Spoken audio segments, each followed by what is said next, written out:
Hello and welcome to Black Hair in the Big Leagues. Y'all, I'm your host, Salisha Thomas.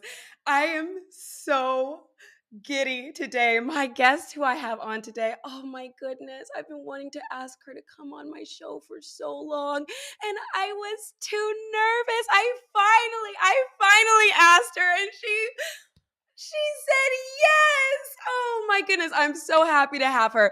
This Carnegie Mellon graduate. Okay, let me tell you. She's an actor, director, writer. She's an activist.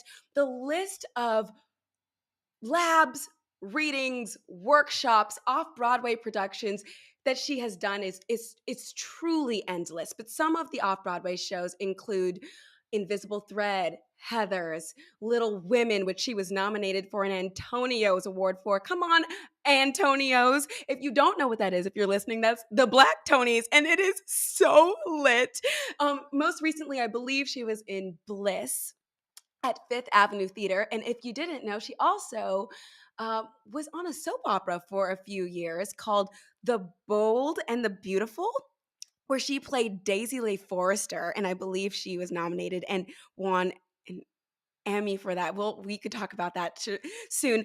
And what I know her from and what I love her for, oh my gosh, is her role as Alana Beck in the original Broadway cast of Dear Evan Hansen, one of my favorite musicals. Y'all, please help me welcome Grammy Award winning and Emmy Award winning Kristolyn Lloyd. Hi. Oh, Well, I love that. Just like the wave already. Just mic issues. Oh, no, here we I go. can still Okay. I can still hear Hi. you. Hi. Hi. How are you? You look so beautiful. Thanks. I'm good. I'm like I'm surviving quarantine. Okay. Where are you? Yeah, I'm in New York City. I stayed here when things shut down in March. I went ahead and just stayed and got a job that I could do Oh, 2 days a week. Something that could just in case because I didn't know how long it was going to last, the shutdown. right. And so I was like, let me get something just in case. So I've been just living and working in New York City. And yeah, I just stayed That here. That is, I mean, no, that's awesome. And I don't know, and I won't say what neighborhood. I feel like we might live in the same neighborhood and it might not have been you at all, but I feel like I've run into you every time I've thought about you. I'm like, I need to ask her, but I'm too nervous. I feel like I've seen you on the street like and it's always like and you reach down and tie your shoes. I'm like, this is not the time, Salisha. I like but no, more power to you for staying in New Wait, York. what neighborhood do you live in? Washington Heights, Hudson Heights. Okay, I live in Inwood at like 196 in Broadway. So if you go to Fort Tryon Park, or if you are in that area, that's definitely Yeah. me. Oh my Okay, gosh. Oh my well, hi please neighbor. say I'm hi not next time. okay. I will. I'm in California right now, and I think I'll be here for the Ooh, holidays. So it's a I nice change love of California. I pace. miss it. Yeah. When did you come here? I was living in California. I lived in California for like 7 years. Oh, Um, right after I graduated Carnegie Mellon, and I I didn't think I would end up on the West Coast. I was prepared to like be a struggling actor on the East Coast, but then the showcases are a trick bag. My showcase in LA was awesome. My showcase in New York was like meh. So I ended up staying in Los Angeles for the first 7 years of my career, and I loved it out there. I loved the weather. I was like, it's easy to be a little cute when you're poor in Los Angeles. Like the beach is right. there. If you find street parking, like it's Yeah. just, and the sun is out. It's like 70-degree weather. It's just, All the I miss time. it. I miss it Wow. all Is the wait, time. are you like a Californian at heart or are you like an East Coast girl? I Like, know. No, it's so weird. I'm a Southerner. I grew up in Houston, Texas, well, an area outside work. of Houston. But I find that the lifestyle of, actually the lifestyle of both coasts, I found comfort in. But I think that's because I'm good at being like flexible. I've kind of always had this ability to blend in wherever I go, or to fit in, or to acclimate. That's the best way to put it. I've I had an ability to acclimate. I think that's so interesting. And even though this is a different subject, it really kind of fits into what you just said. I think one of the special things about you, some of the roles that you have played are things that I wouldn't be like, oh, that's a Black girl. Or it's like, I would think, oh, this is probably going to be, especially before this pandemic, probably cast as a white person. And you fill into these parts. And it's just like, oh, wait, yes, a Black person can play this and be fierce at it. And you really do, like you saying, you're good on both coasts and acclimate wherever you go. I think that you also have that talent and ability in the roles that you take on. Like Oh, J- thanks. Joe in Little Women. When I think Little Women, I usually think white You think I'm a white people. girl. You think like lily white people with translucent skin. All the girls are like fragile. They have weak ankles, and Yeah, they fall in love with every man they meet. right. And that is not you. Like you are so it's just really special. Same thing with Dear Evan Hansen. I feel like that was when I saw you, it was a predominantly white cast. And here you were. And I related to you so much when I was sitting in the audience. I'm like, oh my gosh, the show is so effing good. In high school, I felt like, oh my gosh, I'm Alana. You Yeah, really, yeah. yeah. Um, That's beautiful. I'm so glad that resonated with you. it really did. And I want to know, there's so many things I want to know, especially in terms of Ask me. you've been rocking your thank you, your those twists, the long that is like a very iconic look for you. And that was not a wig in Dear Evan Mhm. Hansen. No, I had to made the decision that it was safer for me, because of my experience with predominantly white creative teams, to stick with creative styles. I'm sorry, protective styles that I could maintain myself, because I found that there was a hesitation from white creative teams to help maintain a lot of, if I told them, okay, if you want me to wear a wig, I need you to fork up $30 a week for me to get my hair, flat twisted or cornrowed, freshened up. And uh, so, because I think also we didn't really have like a language or a way to have a conversation with creatives at the time, I just stuck with the twist. Like I showed up for Heather's, and they had initially tried to put a wig over my twists, and How it did just that didn't go? look right. It just Yeah. didn't look right, because I had used my twists when I did the role in Los Angeles, and they were happy with like, oh, just put it in like a side 80s pony with a scrunchie, like that'll work. I was like, yes, it will. Thank you for understanding. And Right. so at one point during Heather's, I think like it was my first off, this was my first time working in New York, was Heather's. And I missed my call time because the Sunday matinee was at a different time than the Saturday matinee. And Oh.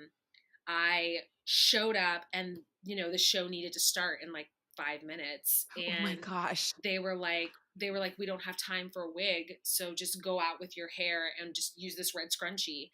And then all the pictures you see now are me as Heather Duke with these twists, but that was because of an accident. Before they had fully intended on putting me in a wig, and then after that night they saw it and they go, oh, that works. And it lined up with what I had requested, and it didn't cost them really any money. And that's when I started learning how to maintain them myself. So you see me in that style quite a bit, because as a Black woman, I was like, I just didn't feel safe, in the hands of white creatives. Yeah. And that Yeah. was my way of taking care of myself. And um it just, yeah, that look is kind of like my New York look, because I have like my It's LA great. style too. Which is what? What's your LA style? Girl, when I started out on that soap opera in LA, I I had the twist, and then I decided, I was like, it would be really sexy if I had like big hair. like I want big hair, but I didn't want to abandon a protective style. So I just Okay. untwisted the twists. And after like, you know, like a week of wearing them just twisted up, I would untwist them like maybe, um, you know, like 3/4 of the way. And it was just it looked like a big, there are Oh, pictures. I was obsessed with that yes. look for years. That sounds hot. That sounds sexy. Like, and would you twist them back up yourself? I could twist them back up myself at that point. And, yeah, but that was like that was like the look for me on that show for a really long time. And then eventually, you know, this is a whole nother story, but it ventured into a sew in and like, you know, a more glamorous, like Right. And that is soap opera very look. LA as well. It's like Yeah. when I lived out here in California, my hair was always straight. And now I'm like, Hmm. yes, I mean, it's just a different culture and it's It's changing a little different. now. Go It is, on. but I also think one of the blessings about about LA is the weather. I found that I could wear a sew in, and I could blow my hair out, and it would stay. And it Whereas would the stay. humidity in New York, It's not gonna you know, the stay. humidity in New York, I walk outside and she's like, I give up. It's a waste of money. It's a waste of heat damage. It's just like it's not worth it in New York. Yes. Really. So LA also just has that like desert weather that's very like you can walk around with like your sew in and your blowout and you're just like it stays. Oh, like okay, so basically, yeah, I have so many questions about the twist because they are so oh my gosh, they're so beautiful and they're so and you don't have to give it away, but do you go to the same person every time in New York? I'm like, who do you go to? Where can I get mine I done? They look so I good. actually I every time you've seen my hair in a protective style, I've done it myself. Are you So kidding me? You do you it know it yourself? it did I do. It got to a point where I just, you know, finances, you have to start learning new tricks. And you know, one of the things I'm hoping we can eradicate from the expectation of black actresses is that we're also hairstylists for ourselves. Like, you know, we should have people hired in shows who Yes. can do what white, you know, because I've been in shows where the white women and the white men would show up and get haircuts every 2 weeks, and sometimes the white women would get like color to maintain and cover grays and stuff. And you know, they send the black kids out to like Harlem, and they're like, yeah, just like give us your receipt, your invoice. And you know, black shops in Harlem, they ain't got receipts, Right. you know. Right. The They boy ain't got receipt books.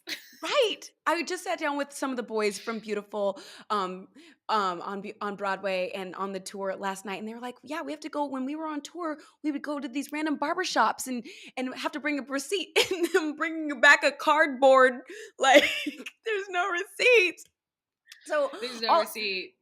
so with your twist, I cannot believe you do those yourself, Kristolyn. They look I do them so myself, yeah. good, but that's also why you can. Thank That's you. what probably why they always look so fresh because you don't have to go somewhere to get them done. You know how to freshen them up Yeah. yourself. Yeah. Oh my goodness! Yeah, I'm kind of like a perfectionist, which is a fault and it's a flaw, but it's also, you know, a good thing. So I do, if I'm noticing everything is starting to get a little ragged, I'm able to you know, sit down and you know, sometimes I'm a little too much of a type A about it, but Nope, it it's looks still good. it's well, thank you, yeah, yeah. Do you have I'm a able to do YouTube channel to where I can be like, okay, getting twists like myself. Kristolyn? Someone has asked me, they're like, have you ever thought of doing like a little cute video tutorial of your different styles from the different shows you've been in? And I was like, that would be so fun. That's a lot of energy to create that content, though. That's true. That is true, but I would definitely be watching and taking notes. You'd be like, "All Well, these I heifers will, got my hairstyle now." honey, I don't mind. Imitation is the most sincere form of flattery, so I wouldn't be upset. Oh, right on. And so most of the photos that I've seen of you in shows, most of them Hmm. that I remember, you aren't wigged. So have you been wigged in a show? I have been wigged. I was wigged in Little Women. Oh, I was wigged in what was the other show that I was Paradise Blue, the show that Dominique Morisseau wrote and Ruben Santiago directed. We did it at Williamstown and then we did it at the Signature here in New York. work. And I was wigged for that because it was it was a very period piece. Yeah, but I have been lucky that a lot of the plays that I've done are such that aren't period pieces. They're things that I can kind of like exist as myself. And I've had good experiences with white creative teams where they've shown up and been like, I remember one woman was like, "Look, I'm not black. I don't know about black hair. What I do know is that y'all know more than me." And she was Dang. like, straight up, "This is wintertime. What hairstyle would this black woman have in the wintertime?" I was like, protective, straight up. I'm about to go into a protective style in about 3 weeks. And so I've had instances where I haven't been wigged and, that it's been a good conversation and good collaborative process. But then I've had situations where I have been wigged, and like Little Women was such a process because our wig designer died right before we went into tech. Oh my gosh. Yes, his name is Dave Bova. And he was lovely and he was eager and he was very talented. And he passed away. And so Cookie Jordan stepped in, and a lot of people know Cookie Jordan. She's a black hair and makeup stylist, and she specializes in wig and hair in the business. And so she stepped in for the show, and she had some wigs, that she had built that were in her, her storage or whatever, and we were able to use those. But that particular process was hard because even the wigs she gave us, they were storage wigs. She didn't have time to make me a specific wig to fit my head. Right. So there was this black woman in this show with a wig that was too big. One of the wigs was too big, and the other wig was we couldn't fit it over the other wig. So it was just like it was a whole process in and of itself. So after that show, that's when I was like, as I need to think about if I'm in a regional show, if I'm in a Broadway show, what does the maintenance look like? And because I found a lot of white creative teams were so hesitant to help us, but it was because I think they thought it was going to cost them ridiculous amounts of money. And I remember one show that I was supposed to do before Corona hit, they were like, we're not really sure what she means by she needs us to cover the wig prep. And so I sat down and calculated it all out. And in the end, it was like, Salisha, it was like $500. It was like, all you need to find is $500 more to make sure this actress, you can restore her hair to what it was, and that she is wig prepped every week and she isn't losing hair, getting traction alopecia. Like all that stuff is something Black women struggle with in this business. Yeah. Yeah. And so it leads me to ask, what is your wig prep when you do have a wig? What do you like to do? And if you have different ones, which is your favorite? Every week. I like to do a wig prep every week at the top of it. Just a wash, a refresher. But my ideal prep is to go and get it prepped by someone else. But before I was able to kind of put that into play, I was doing it once a week, once a week myself, and that takes like 6 hours. Well, what is it? Are you straightening your hair to do your prep? I'm using what's the kind of shampoo that you're supposed to use? It's sulfate or it's like it starts with C. Not silicone, sulfates, no parabens. But you know what I'm talking about. It has no sulfates, and yes, and so I use that kind of shampoo. It's the Shea Moisture Black Castor Oil shampoo. Yes, and so I use Shea Moisture Project. So I use that, and I use an apple cider vinegar rinse that's by Moroccan oil or argan oil. They have one already pre-mixed, and after that, I put in a leave-in. I comb it all out. I put a cute little shower cap on it, and I let it kind of like sit for like 3 hours while I, watch Girlfriends or something. And then I rinse it out, and sometimes I'll blow dry it all out so I can trim it. Because I also trim my own hair. And then But Amazing. if it's freshly if it's freshly trimmed already, then normally I'll just once I rinse out the conditioner, I'll go straight into a flat twist. I'll portion Got it out it. into four on each side, and just rock a flat twist for the wig season. You know. Wow. That's real. That's a lot of work. If you're listening, y'all, it's a lot of work. It's a lot of Hmm. work. It's hours. Just the fact that I sit for 3 hours in a deep conditioner. Yeah. The other stuff. Yeah, so it takes about 6 hours on a hair day. So when you are doing a show, do you prefer to do your own thing or would you prefer to be wigged? I mean, I mean, it really is depending on the role.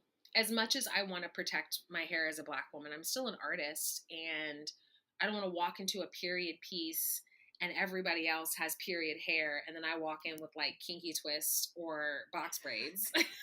as much as I as much as I love like a protective style, like I'm not going to be a 1950s jazz singer with like box braids, so faux locks. right.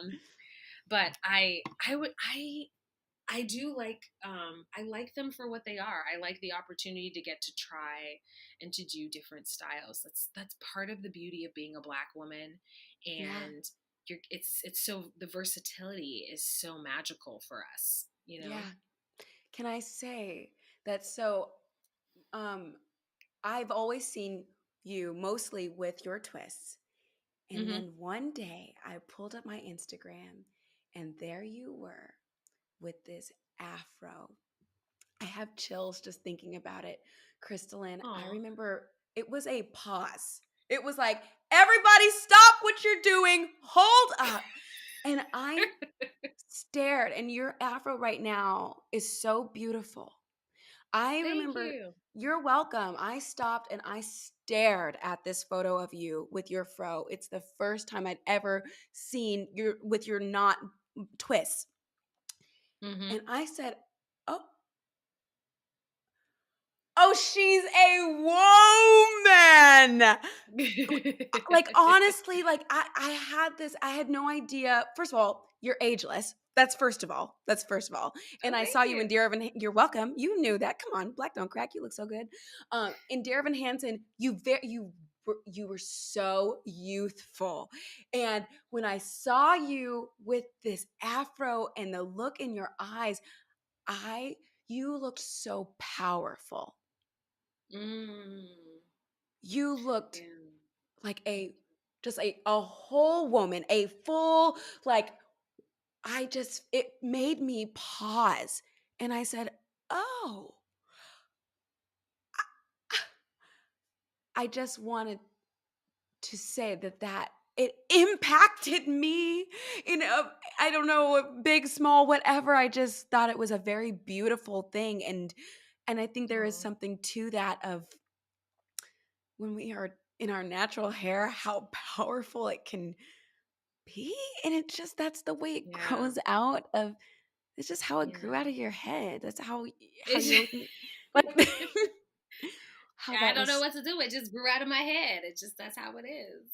yeah. No, that's beautiful. Thank you. I appreciate that. Definitely leaving Dear Evan Hansen was a transition because at that point I told my agents, I'm not afraid to talk about my age. I'm 35, and I told my agents at that time, I was like, guys, okay, we're gonna start looking real foolish real soon if we keep bringing me in for these high school roles. It's like, because at that point, people were still really open to bringing me in for really young, really young roles, and I was going into these rooms with girls who were actually graduated from college, and I was like, "Hey,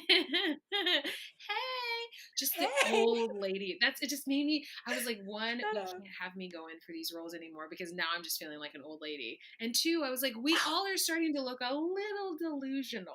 Like I I was very I very much, love the fact that I'm starting, I look more like a woman, and when I go into rooms, I feel more like a woman, and casting is like, she's giving us like a woman feel these days. And I'm like, Yes. great. So there is a Yes. freedom in letting go of the need to continue to look like I could play Alana back in Dear Evan Hansen. There's a freedom to being like, no, like I can wear hairstyles that maybe I look a little more mature in, because this is that point in my career where I get to embrace and take on roles like that. So I'm glad you felt that way, because I'm sure for Yeah. me that posting of that picture was also like, I'm a woman, like Yeah. I'm not, I'm not who I used to be. So No, truly. And it's really gorgeous. And it's just like the more texture I see in my feeds and my friends, it's just so right. empowering. Yes. Ugh. Yes. It has taken me so long, Kristolyn, to embrace my own natural hair. I was a wig queen and a straightening hair queen for so long, and there's nothing wrong with that. But the thing was, I did not like my own hair. I Mm. hated it. I despised it. I was embarrassed of it. I was made to feel kind of ugly and not put together when it was out. And it's very like new walking in this, like, okay, I think the bigger the better. I'm not afraid of frizz. I think like it's just a new day. Yes. It's it's It's a new empowering. day, and I feel so lucky to be living in a time when so much innovation is happening. And I feel like, when we talk about innovation, we a lot of times think like, you know it Jeff Bezos, or there's people who are inventing big things. And I'm like, innovation in terms of also a culture. And as Black people, we are not a monolith, and so there's a freedom that we're finding in this conversation in 2020 to let the fact that we're eclectic shine through. And I'm hoping that this newfound conversation surrounding embracing Blackness and encouraging white people to learn more about what it is to be Black, especially white creatives who are coming in as hair and makeup, they oversee the whole department, and they don't know how to do a flat twist or a cornrow. Right. That's like, why are we just now holding those white creatives accountable for not just specializing in whiteness, but specializing in all hair textures? If you're going to be a hair and makeup supervisor, you should Absolutely. be able to step up in the moment and show your hair and makeup people, okay, you're not doing this flat twist right because there's not enough moisture. So you need to keep a spray bottle near you. And you need to make sure that this Black girl's hair is easy to put your fingers through. You should never at any point hear click, click, or feeling of the snapping. Like, I'm hoping that this new conversation is helping Black women also embrace their hair, embrace their kink, embrace their curls, embrace the nappiness, Yeah. whatever it is. Like, it is a story. You can exist in that hairstyle, and there are other women who will relate to you, and those are the Black stories that we want to feel our freedom in. Yeah. Absolutely. And you can say as much or as little about this as you want. How was it for you in Dear Evan Hansen, going into Hmm. that show with hair and makeup and like you using your own hair? Was that a Hmm. conversation? Tell me about Hmm. that. Yeah, I went into it from off Broadway, and my agents were on top of it before I really needed to even say anything. They were like, "We're putting something in your contract that gives you say. You have say in the final look. And if you're not happy with it, you don't have to wear it," because we had experiences in the past, and I found that. Um, because I was taking over a role that had been predominantly white, that that was the one area where I felt as though they kind of went, whatever works for you, you know? Okay. And I made the decision. I was coming off of Invisible Thread, and I had enjoyed having, my twist for Heather's. I had enjoyed having it for Invisible Thread. And I was like, let's just keep them for Alana, because it's just easier. And, Yeah. being in shows is their schedule is very strenuous. And so it just worked out nicely. And by the time we got to Broadway, they were like, we love the twists. Let's keep them. I mean, of course, they didn't call them twists. They called them braids. But um, but I was like, and I would, submit a receipt for my labor because I did Nice. them myself. And yeah, it was kind of one of those situations where they were like, you go and Just go. do that thing that you women of color do, and just maintain it, consistency, that it should look like it every night. And I was like, that and that's the thing I tell people, I'm like, if you want continuity for a theater show, wigs are your best bet. Yeah. I was like, it's going to be really hard if you want me to wear my hair out every night. It might not, the continuity is not going to be the same. Because you know, Right. someday our parts are like, I don't want to part here. Yes. And It's also day one real. hair. If you do your natural hair, day one hair is very different than day 3. Day 5. 4, day 5. You're getting a different, like I call it, these are my weekend curl. Day 5 for me is weekend curls. Weekend just curls. Big frizz. Like, I'm out with the girls. You can't tell me nothing. We're just having fun. I can get them more defined earlier in the week. Exactly. Hold on. Oh, New York. Actually, can I take a second to run to the restroom? Is that okay? Yeah. I've been drinking a lot of tea. Okay. Go, All right, go. let me just jump up real quick. Okay. Okay. Okay.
All right. I'm here. Thank you. Welcome back. You're welcome. Okay, so my next question for you is, what do you do about headshots? I haven't even touched a headshot. I haven't looked at a headshot in so long. How do you, like, do you change yours? Do you have different ones with your twists? What do you do? Yeah, I feel like at some point I stopped worrying about headshots. And I only say that because Black girls' hairstyles can change with shows. Even if I showed up with a headshot that had me with a fro, I could show up that day with braids. And I just got very exhausted with feeling like I had to keep up with my headshots. And Wow. so my agents weren't really sticklers. My agents weren't like, you have to look like your headshot when you walk in. So I felt permission and a freedom to be like, my headshot, and I feel this way with everyone, headshot should be like, like the way you keep an onion in your freezer, like in your refrigerator. It's a staple. Like, you have an onion because you're always going to cook with it. You're going to put onion with something. I feel like a headshot is that way. Like, here's my base look. Like, here's my staple look. Yes. Worst comes to worst, if you don't like the way I look in the room, this is a look that I can give you. So Ooh. I feel like for my headshots, when I was in LA, they started out with natural hair because I had just, after college, I went natural. And as time went on, the twist started to be the thing because I was in twist 80% of the year. And when I got to New York, it was kind of the same. So I was like, all right, I'll just keep doing shots with twists. And, you do photo shoots with friends and you do different looks. And I always make sure when my friends are like, hey, can I shoot you? I'm like, great. I'm like, let's get a couple of just like, you know? So I have a Yes. variety of headshots floating out that I Okay. use. Okay. But the ones that are most recent tend to be either this hair or some like cute twists, So, Cute. because Cute. those are the I looks love you're probably going to see me in. Yeah. Right, right. And you just touched on it a little bit. Can you walk me through your hair journey? Have you ever straightened and permed or none of that? Like what's your hair Oh, journey? yeah. I'm from the South. I'm from, East Texas. So, uh, my mom used to iron her hair on her ironing board, with An her actual sisters. iron. Yes. So when she had a daughter and she was a full-time teacher, it was about what's most economic, what saves me time when I get her up in the morning. And I found that my aunts are the same way. They prefer a relaxed, you know, head of hair. So my mom put a relaxer on me, I think as young as 7, and I had rocked that until I was like 18.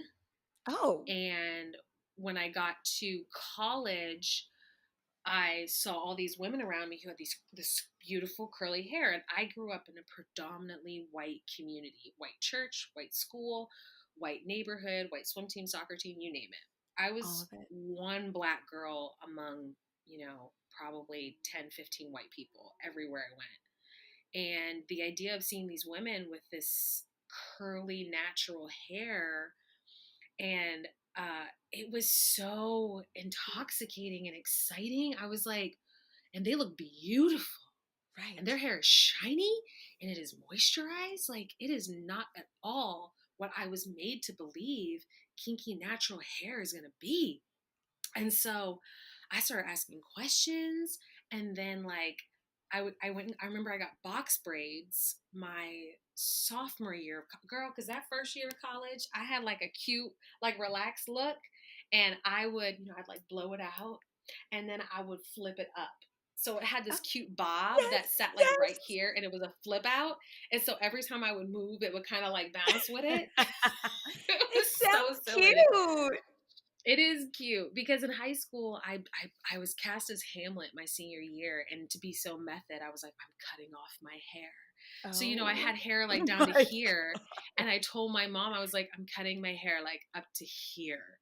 And I did. My straight, relaxed hair, I shut. cut it up to like right above my ears. My mother she Oh, cried a little bit because, it's like long Kristolyn, hair. you cut. You said I'm so method. I was so mad in high school. I was like, I'm playing Hamlet, Mom, and it's a boy. Like, I'm playing a man, so I need to, if I'm gonna, because I put a do rag on, Oh, like keep the hair laid, girl. So when I got to oh, college, it had grown out a little bit and had a little bounce. And then my sophomore year of college, I got box braids, and I was like, I'm gonna go natural. So I started wearing sew-ins, and girl, I've had some interesting sew-ins. When you first start out, I am so grateful for the black women in my life now, and the fact that, I built relationships with black women, because when I got my first sew-in, one of my black girlfriends at school was like, Kristolyn, this doesn't match this. She was dang. like, I'm sorry. She's like, I love you, I, but like but you look this crazy. this doesn't match Don't match this. this. And so I went through so many weave journeys, sew-in journeys. I had Dang. I had a sew-in that was like a light brown, and then I went like jet black straight at one point, and then I did like a water wave for like graduation. I need these And photos. I need these photos. they exist. They're on my Facebook. Maybe I'll do some. Maybe in preparation for this show airing, or whenever you release it, I'll Yeah. release some of the photos. Yes, Because they're I there. would love I had that. some interesting sew-ins. I did one that was like a thing like to here. It was like a whole. So by the time I got to LA and graduated college, I took everything out, and I had all this new growth, And one of the things they don't tell you about new growth is if you get a blowout and a press, if that hairstylist is as good as she says she is, you may not get that curl back for a minute. And I didn't. I went and got a press and a blowout, and she pressed that hair so straight. I was like, it took me, I had to wear my hair in rollers for like 4, 5, 6 months. Once a week I would wash and do rollers to kind of help train my hair. And then when I was a missionary overseas for like a year in Southeast Asia, I just wore my hair out like natural. I hate your face. I was like, I'm sorry, what? You were a missionary? 2009, I quit acting and just called my agent and was like, I'm going to be a missionary in Southeast Asia. Like, I'm leaving the business. Oh my goodness. Now, if I had known then what I knew now, I would have learned how to do protective styles, because I traveled around Southeast Asia with a fro. And there are no products in Southeast Asia for Black women. Interesting. Well, I mean, I was using eggs. I was using olive oil. I was like in people's kitchen, like mixing stuff, like in these people, just like in the middle of Bangkok, Thailand, and like a home, just like mixing stuff. And they're like, "Oh, are you cooking?" And I'm like, "No, it's for my hair." Do you think it's still like that? Like they don't have any Black products? Can you order from Amazon or Target? I'm sure you can, but at the time, I was a poor missionary, so it was whatever I could find. Get out of here. After that, I booked the soap and the kinky. That's when the kinky twist started. So, I mean, from there, it's yeah. Oh my gosh, what a journey. And also that is just such a great, awesome, random fact that you're like, also I was a missionary overseas. So random. I can't believe I did that. Still to this day, like, what was I thinking? So you wouldn't do it again? Quit. You just like I have complicated feelings now about aid work overseas. Because of America being the country that it is. Yeah. I don't necessarily know how I feel about white evangelical, Christians with predominantly Euro-Christian upbringings showing up to predominantly, countries that are predominantly people of color, telling them how to worship a God that these white people are depicting as a white Jesus. Like, I just don't know how I feel about that. So, but, I would do it again. I don't regret that time at all. It was so fun. I ended up getting this weird bacterial infection, which started doing something weird to my scalp, because the way I got it is so freakish. I was bathing in river water. And because my hair had gotten so dry and I was using all these homemade remedies, like, it was so itchy. And so I would be bathing in the river water with like a comb, and putting the conditioner in and like combing my hair, and it would feel so good on my scalp, to comb my hair. But what I didn't know was that the comb was sharp and my skin was dry. So it was like, in a way, it was so rough on my skin that in some areas, I think it like scratched the scalp. But you're bathing with river water, and there's literally living parasites in river water. So I remember near the end of my trip, my scalp started looking like it was peeling from like here. Before my scalp, like from like here, honey. It was like a weird color, like a darker, and it was like looking like it's scales. And I was like silently losing my mind, like freaking out. I came across the world for Jesus, and I'm gonna end up bald. Like, how is that right? Right. It is so. I've always considered going overseas to do some type of like Peace Corps or something. But all my friends who have gone somewhere, something happens. I'm like, oh my gosh, every one of y'all got Look, sick or something.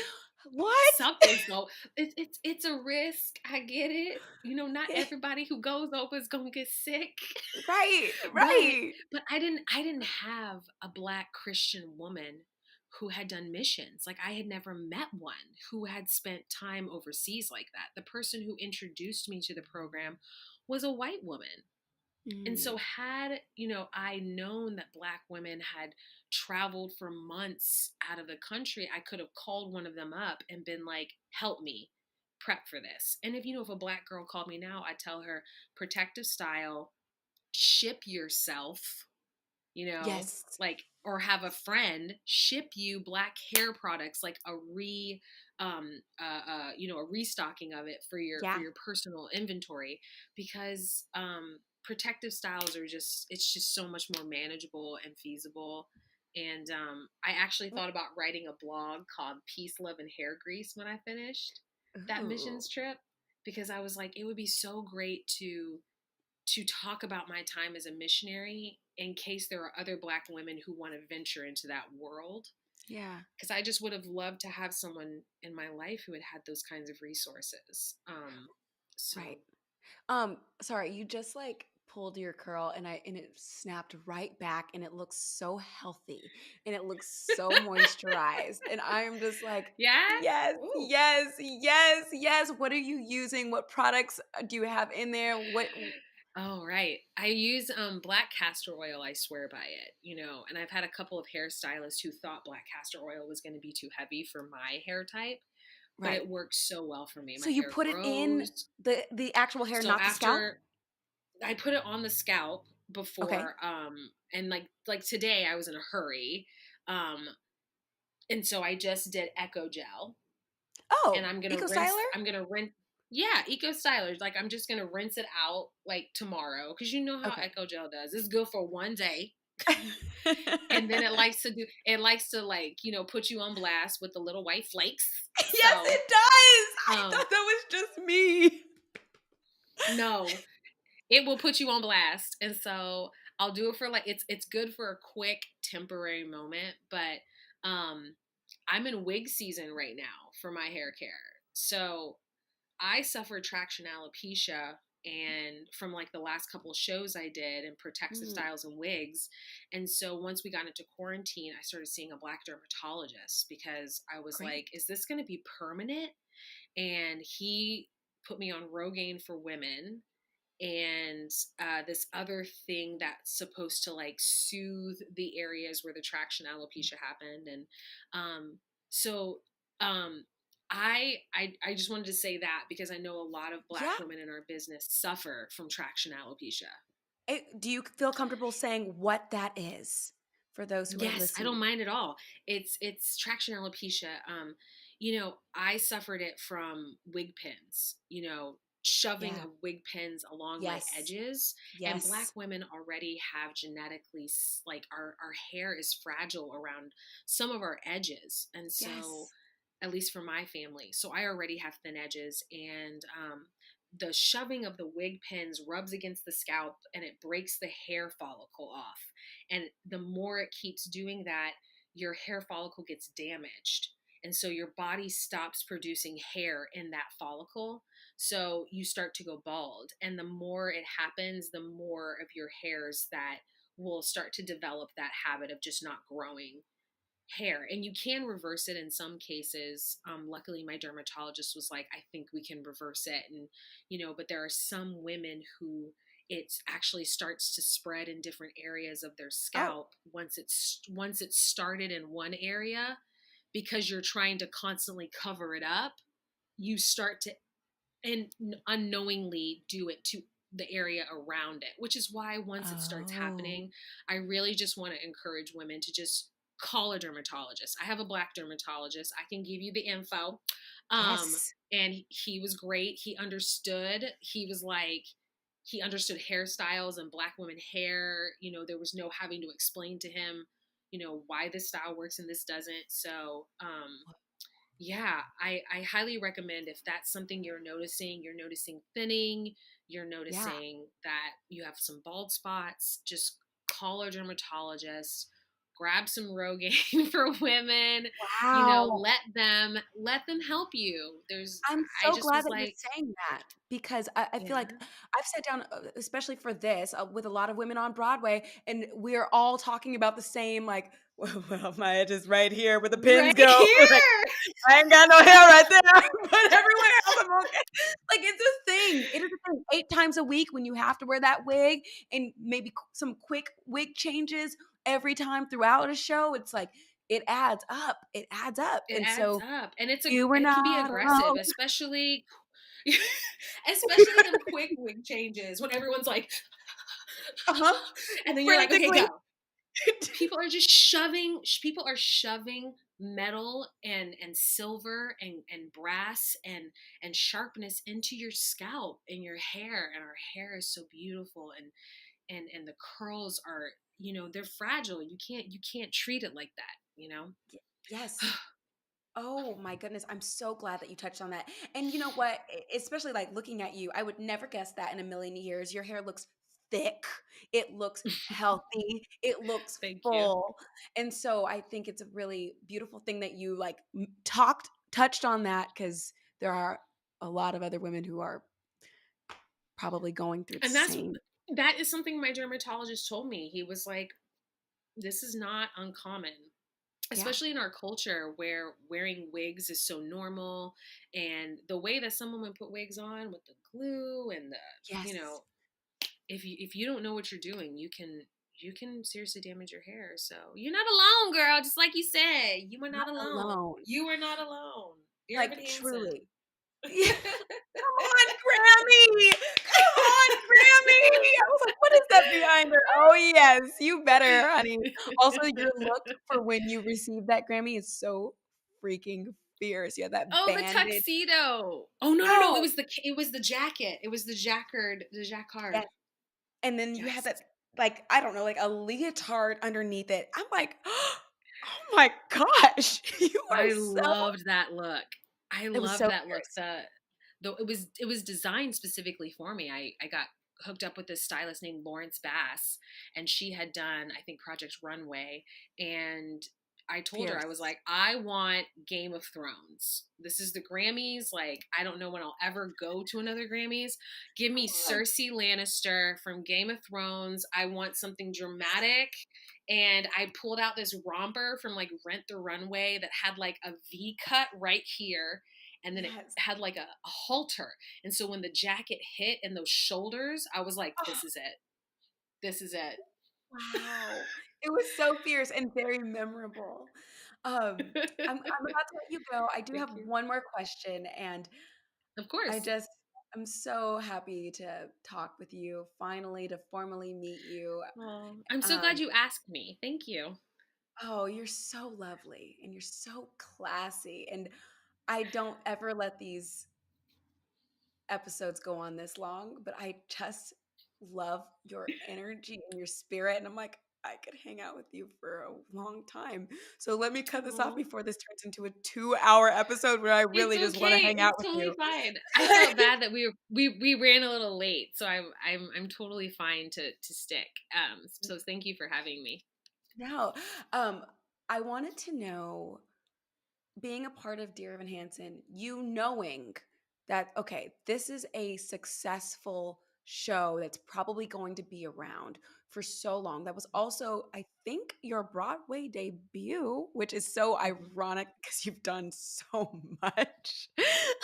how, how did you know when it was time to leave the show? Mm.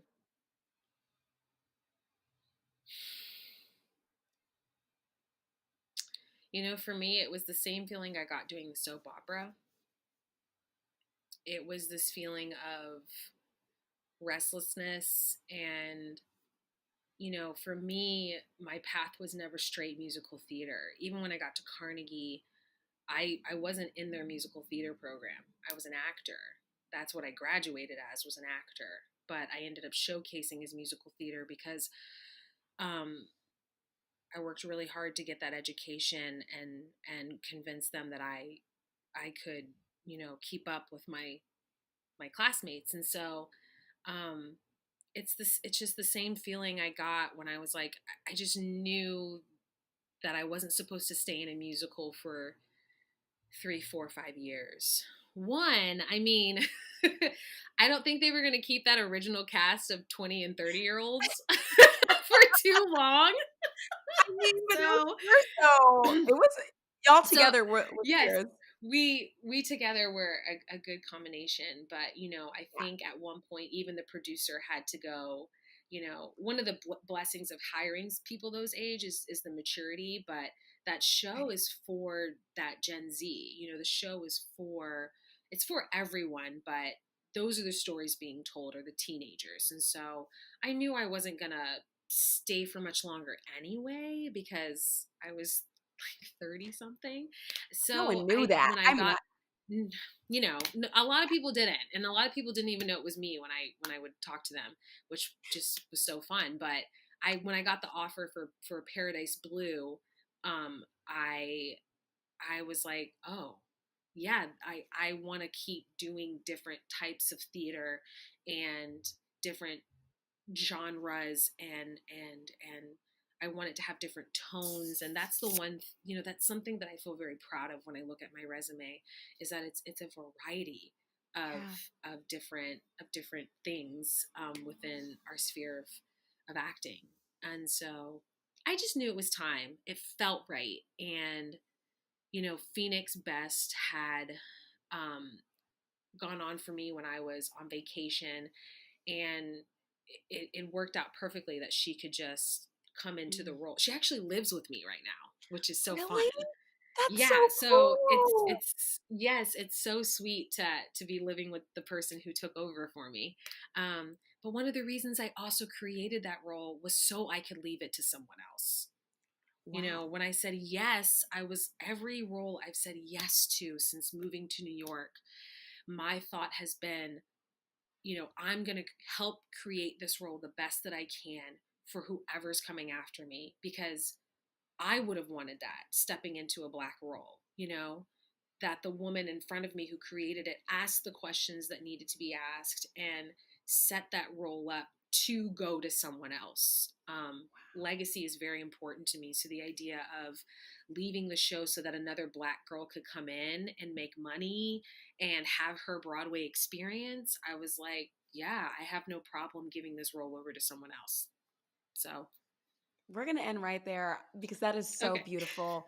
Thank you, Kristolyn. Thank you for sharing your spirit, your time, your heart, your experiences. I This have was so fun. Thank you. I have thoroughly enjoyed basking in your presence for the last hour, and Same here, Salisha. thanks, girl. All right, I'll see you later. Bye. Okay. Bye.